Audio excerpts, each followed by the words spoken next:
Buenas tardes. Good afternoon. Mr. President, I want to officially welcome you and First Lady Jill Biden to Puerto Rico. We're honored to have you here. The people of Puerto Rico are very grateful for your steadfast support and highly appreciate your visit, particularly as we recover from Hurricane Fiona. I must highlight that this visit is not an isolated incident. It is yet another example of your commitment to the well-being of the American citizens of Puerto Rico, which you, Mr. President, and your administration have demonstrated with concrete actions for the past 19 months. That support has included total collaboration from cabinet members in key federal agencies, as well as targeted initiatives in important policy areas such as education, renewable energy, and economic development. Now, in Puerto Rico's time of need, the Biden administration has been working closely with us since before the hurricane hit us. As I have mentioned to the President, FEMA's collaboration has been instrumental to our island's reconstruction efforts, and that has helped put our people in Puerto Rico back on their feet. My team and I provided the President and his staff with a detailed briefing of where we are with respect to the recovery from Hurricane Fiona, and describe the challenges and opportunities on which we must work together. This is crucial in order to be able to efficiently provide our residents equitable access to essential services and achieve the resiliency in our infrastructure that we need. To that end, I have made a request to President Biden to amend the major disaster declaration to provide an additional period of 180 days of 100% funding for debris removal, emergency protective measures, and direct federal assistance. Right now, Puerto Rico is in a full recovery mode. Just 2 weeks after Fiona, 93% of Puerto Ricans have electricity and 98% have water service. We have been able to provide safe passage to all communities whose access roads or bridges were affected, and everyone who was housed in a shelter has either returned to their home or has been provided temporary housing. All 78 Puerto Rican municipalities were included in the major disaster declaration, and more than 800,000 residents of Puerto Rico have registered with FEMA to claim individual assistance. Our efforts to combat poverty are especially important after a disaster like Hurricane Fiona, in which so many vulnerable families lost their homes and belongings. Thus, I have asked FEMA to provide immediate access to the supplies in its local warehouses to our government and the 94 local non-governmental organizations operating community hubs on our island. On the other hand, we must leverage the recent advances we have made in the ongoing reconstruction due to Hurricane Maria 5 years ago. So it is crucial that all projects stemming from the impact of Hurricane Fiona be incorporated in our previous projects in a cohesive and strategic manner. In addition, since so much of the damage by Fiona's flooding was on our transportation infrastructure, we have requested that FEMA treat the reconstruction of our roads and bridges as critical infrastructure in its recovery policy. We also talked about additional ways in which the federal government can assist us in advancing the transformation of our electric system and achieving our renewable energy generation goals by 2050, consistent with the Memorandum of Understanding we signed last February with key federal agencies. This initiative will help us promote microgrids and distributed energy in remote areas, improve our power sector resiliency, and increase access to more affordable energy and cleaner air. Finally, we spoke of the need to prioritize U.S. Army Corps of Engineers flood control projects to mitigate further damages from potential additional storms. The Corps' ongoing or potential projects cover areas that suffered damages during Hurricane Fiona, such as the areas surrounding Rio La Plata, Rio Puerto Nuevo, Rio Grande de Arecibo, Rio Nigua, Rio Guanajibo, and Rio Inabon here in Ponce.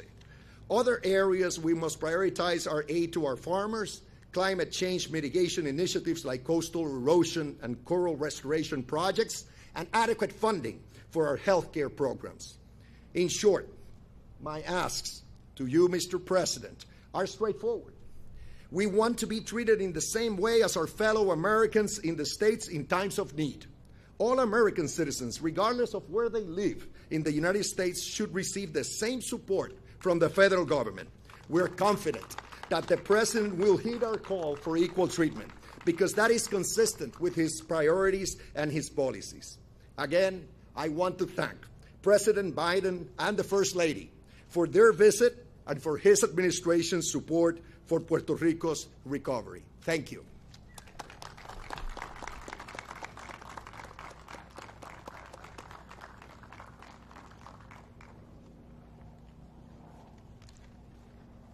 Le brindo la más calurosa bienvenida y agradezco la visita del presidente y la primera dama al pueblo de Ponce, al cual pertenezco y donde he vivido toda mi vida. Me presento, mi nombre es Maritzaida Pacheco Cosme y trabajo en los centros Sorisolina Ferre, en la playa de Ponce. Los centros fueron fundados por Sorisolina Ferre, una mujer misionera cuyo legado fue de amor y servicio, el cual nosotros tratamos de honrar con nuestro trabajo y dedicación. Nuestras comunidades y Puerto Rico atravesaron un sinfín de atropellos. María fue devastador. Quisimos renacer. Luego de eso fuimos atropellados por temblores, pandemias y recientemente el huracán Fiona. No hemos podido recuperarnos del todo. María fue horrible, perdimos algunos incluso hasta familiares. Fui de esas familias que tuvieron que refugiarse en Estados Unidos para poder regalarle a mi familia una estabilidad. Pero sentía que debía volver a Puerto Rico y fue ahí donde los centros Sorisolina Ferre me brindaron la oportunidad de serme parte de este maravilloso equipo. Sin duda, he tenido muchos años de experiencia. Cuando miro a mi pueblo, sé que es un pueblo resistente, luchador y que no se quita. Pero si miramos nuestras comunidades desde el privilegio, podemos pensar que estamos exagerando.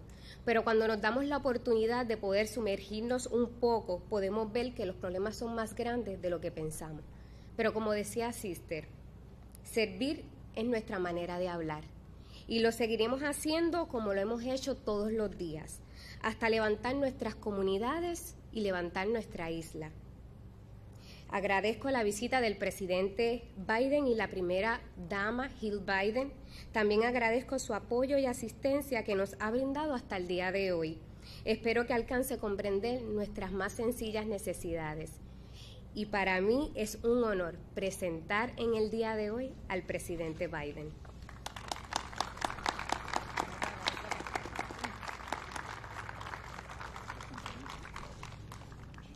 I would like to extend our warmest welcome and express our appreciation to the President and the First Lady for their visit to the municipality of Ponce, which is where I am from and where I have lived my entire life. Allow me to introduce myself. I am Maritzaida Pacheco Cosme, and I work at Centro Sorisolina Ferre, located in La Playa de Ponce. The centers were founded by Sister Isolina Ferre, a missionary woman whose legacy of love and service we try to honor with our work and dedication. Our communities and Puerto Rico have experienced countless hardships. Hurricane Maria was devastating. We wanted to recover and rebuild. After that, we were struck hard by earthquakes, the pandemic, and most recently by Hurricane Fiona. We have not been able to fully recover. Hurricane Maria was terrible. We lost everything, and some people even lost family members. Mine was one of the families that had to seek refuge in the mainland with the purpose of bringing stability to our families. But something told me that I had to come back to Puerto Rico. And it was then that the Centro Sorisolina Ferre gave me the opportunity to become part of this amazing team. I have learned a lot during these years. There is no doubt we are a resilient and hardworking people. When one looks at our communities from the standpoint of privilege, it all sounds like an exaggeration. But when you dive deeper into them, you realize that the problems are much greater than one thinks. But as Sister said, serving is our way of talking. And that is how we will continue to do what we do every day until we lift up our communities and our island of Puerto Rico. I want to thank President Biden and First Lady Jill Biden for their visit. I am also grateful for the support and assistance that they have provided so far. I hope they are able to understand our most basic needs. And I am deeply honored today to be able to introduce President Joe Biden. Thank you.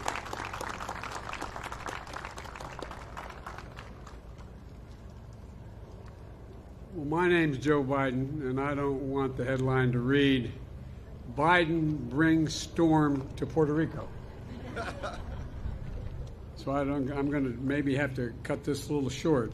Let me start off by saying that Jill and I, and thank you very much for that lovely introduction. Jill and I we're anxious to be here. You know, I come from the little state of Delaware. It's not like the Congresswoman from New York. She's from the big state. But we have a very, in relative terms, large Puerto Rican population in Delaware, relative to our population. We have the 8th largest black population in the country, and between all minorities, we have 20% of our state is minority. And so I was sort of raised in the Puerto Rican community at home politically.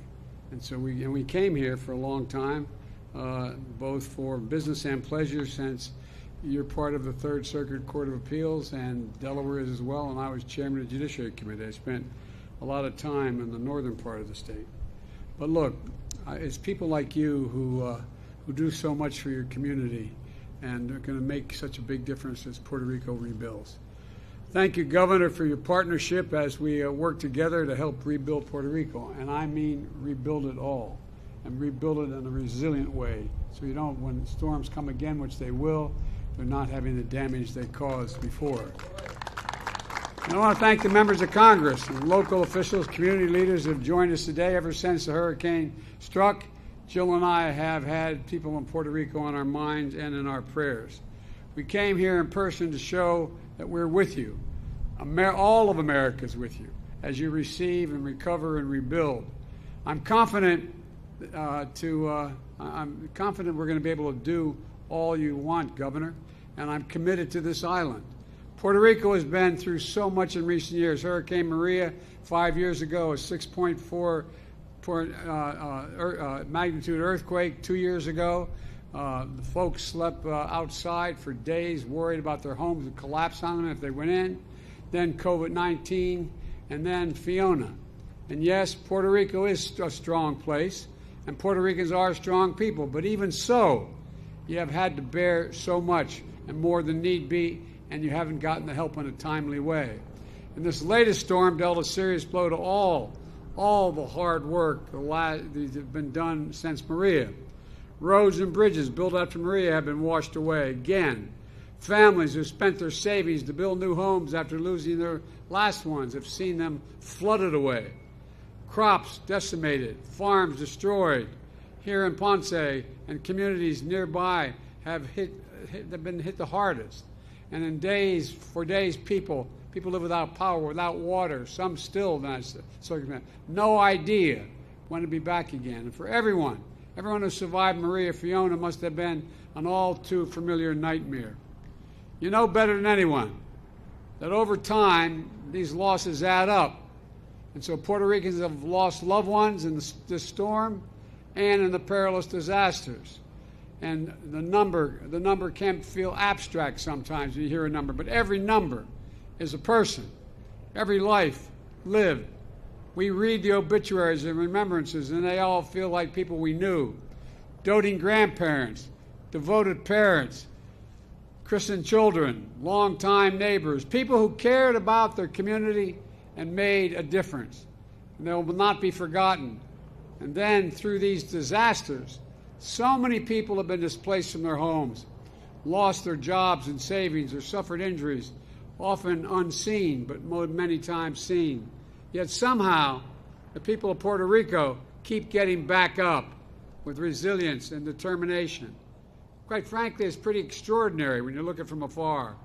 And you deserve every bit of help your country can give you. That's what I'm determined to do, and that's what I promise you. After Maria, Congress approved billions of dollars for Puerto Rico, much of it not having gotten here initially. We're going to make sure you get every single dollar promised. And I'm determined to help Puerto Rico build faster than in the past and stronger and better prepared for the future. And that's why I approved emergency declarations of Puerto Rico before the hurricane. Governor, remember my call on you before the hurricane made landfall to deliver immediate federal funding to shelter people and provide essential support. Just a few days later, I approved an expedited major disaster declaration. That means the federal government will cover 100% of the cost to clear debris and carry out search and rescue and continue to shelter people. It also means homeowners, renters, business owners are eligible to apply for federal help to recover damaged losses caused by Hurricane Fiona. The federal government is going to provide individual assistance for up to $37,900 for essential home repairs and another $37,900 for lost property, as the law calls for, like a car or a refrigerator. Additionally, we've deployed more than 1,200 personnel from FEMA, the Army Corps of Engineers, the U.S. Coast Guard, the Department of Energy, the Environmental Protection Agency. They include search and rescue, teams to assist survivors, and power restoration experts. Power is now back, as you pointed out, Governor, at 92% of the island, and water is back at 95% of the island, thanks in part to the dedicated IBEW workers and federal support staff. Now we have to get to 100%. And here at this facility, you can see some of the generators from FEMA and the Army Corps of Engineers that were transporting to places that still don't have power. Here they're loaded onto trucks and brought to locations and hospitals and shelters, paired with fuel trucks so generators can be gassed up on site. My administration is also providing financial assistance to help families and individuals right away. Many families are scrambling to pay their bills right now to fill up their gas tank, to put food on the table. They can register at FEMA, cash assistance for $700 to help cover the essentials for just a little while. So far, nearly 200,000 households across Puerto Rico have received this cash assistance. $700 won't replace what you lost, not even close, but it can help take care of some of the little basics while you catch your breath and get back on your feet. And FEMA has made crisis counselors available when you're, whether you're a survivor or a first responder. If you need help or just someone to talk to, people are here for you. The hotline number is 800-981-0023. I'll say it again, 800-981-0023. Don't be embarrassed to call. Whether you're Spanish or English-speaking, counselors will be standing by to help you. And at times like these, Americans come together, and I'm grateful for our personnel of FEMA and other agencies for the hard work these past few weeks. Many of our FEMA staff, as been pointed out, are from Puerto Rico or Puerto Rican. They've been working 24/7 to get help to people across the island, while also scrambling to help their own families and neighbors. I want to recognize the local first responders, including Puerto Rican National Guard, who have been working round the clock, and I mean it literally round the clock. They've been through a lot the past 5 years. I want to applaud the Red Cross volunteers who came from as far away as California, Louisiana, Minnesota, Texas, to help however they can. And New York sent not only a congresswoman in the Congress, but the state troopers and emergency responders. I don't think you're going to be staying the whole time, right? Anyway, all kidding aside, New Jersey sent their all-hazard incident management teams trained for hurricane responses. These states are home to two of the largest Puerto Rican populations in the United States, New York and New Jersey, and their sisters and brothers in Puerto Rico needed them, and they answered the call. Most of all, I want to recognize the heroism and selflessness of so many people across Puerto Rico. The main story that has been reported is the storm, but there's another story. What ordinary people did when the storm hit. Literally, the day after the hurricane, churches and community organizations opened a network of kitchens across the island to cook hot food for anyone who needed it. Folks delivered food to the elderly who were housebound. They started their generators They shared their generation with neighbors who had medicine that needed to be refrigerated. They organized activities for kids to give their exhausted parents a break. They arranged canvases to bring food, water, and other supplies and commodities to communities cut short as a consequence of landslide and flooding that couldn't be reached. And during the storm, when the waters were rising, people went to extraordinary lengths to help each other survive. We've seen people using a raft and a boat tied to a rope to brave the raging waters and rescue neighbors trapped in their homes. You know, they aren't paratroopers or search and rescue professionals. They're neighbors. They're just regular folks ready and willing to do whatever they could do when their help was needed, when the neighbor was in trouble. And thanks to them, all the people of Puerto Rico, this recovery from Fiona is underway. I'm encouraged by all the stories that are opening up, the hospitals that have kept running, the supply chains that held steady, and the debris has already begun to be cleared on roads across the island, and we will continue the debris coverage. Still, we have to do more. We have to ensure that when the next hurricane strikes, Puerto Rico is ready. Today, I'm announcing more than $60 million in funding to help coastal areas in Puerto Rico become better prepared for the storm.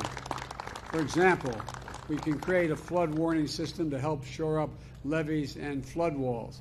In addition, there's nearly $700 million in infrastructure investments in Puerto Rico that have already been announced since I signed the bipartisan infrastructure law last November. For example, we've awarded $90 million to upgrade PR2 highway, and we've announced $163 million to begin construction on a canal to restore Cano, help me with the pronunciation.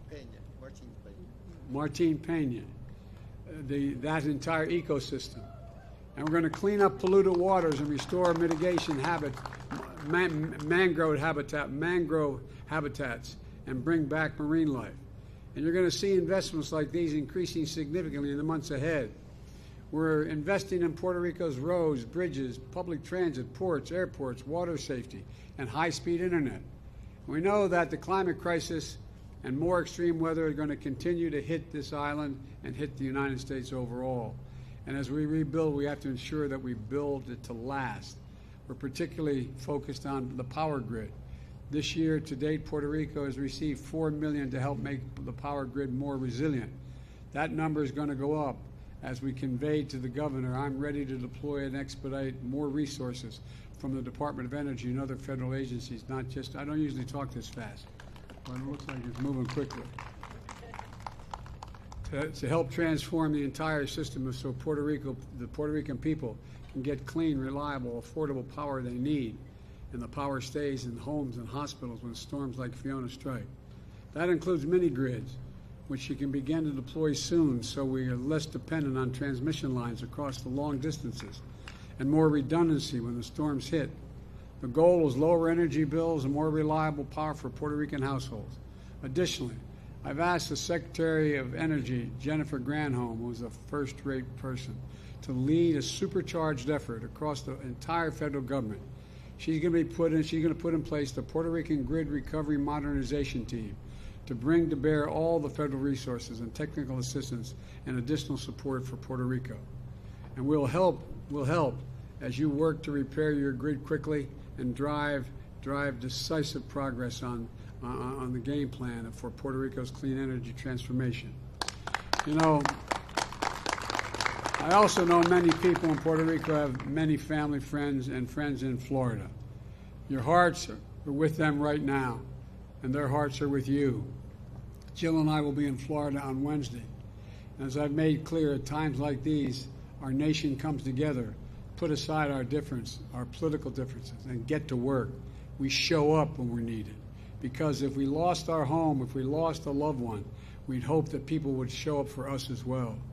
And I want the people of Puerto Rico to know I'm committed, my entire administration is committed, to standing with you every step of the way, as long as it takes. And the White House reception honoring Hispanic History Month, a U.S. Army chaplain, a Catholic priest, proud son of Puerto Rico, offered a prayer for all those who suffered through the hurricane, including Puerto Rico. Here's what he said. He said, "Give us generous hearts that we may continue to use our gifts to support them." Well, the people of Puerto Rico have generous hearts, and that's what they get through this. We're returning generosity. And that's the generous hearts that the rest of the country are going to make sure we continue to provide. But I want to say it again. We are not leaving here as long as I'm president until everything, I mean this sincerely, until every single thing that we can do is done. God bless you all, and and all of you who are hurting. And may God protect our troops and all those brave souls that risk their lives to help others survive this tragedy. And I usually don't quite talk this fast, but it looks like we made it. Thank you very much.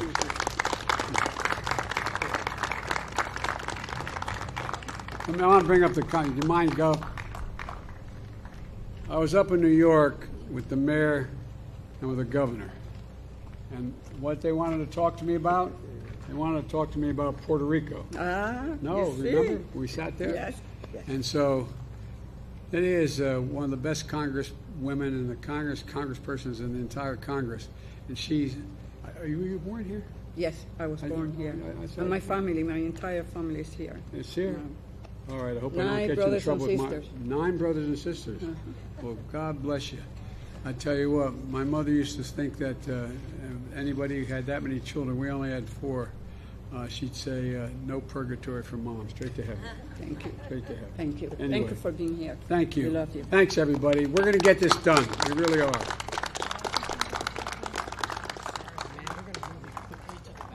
We're going to move me quickly. Okay, thanks, everybody. I really mean it. Thank you very much.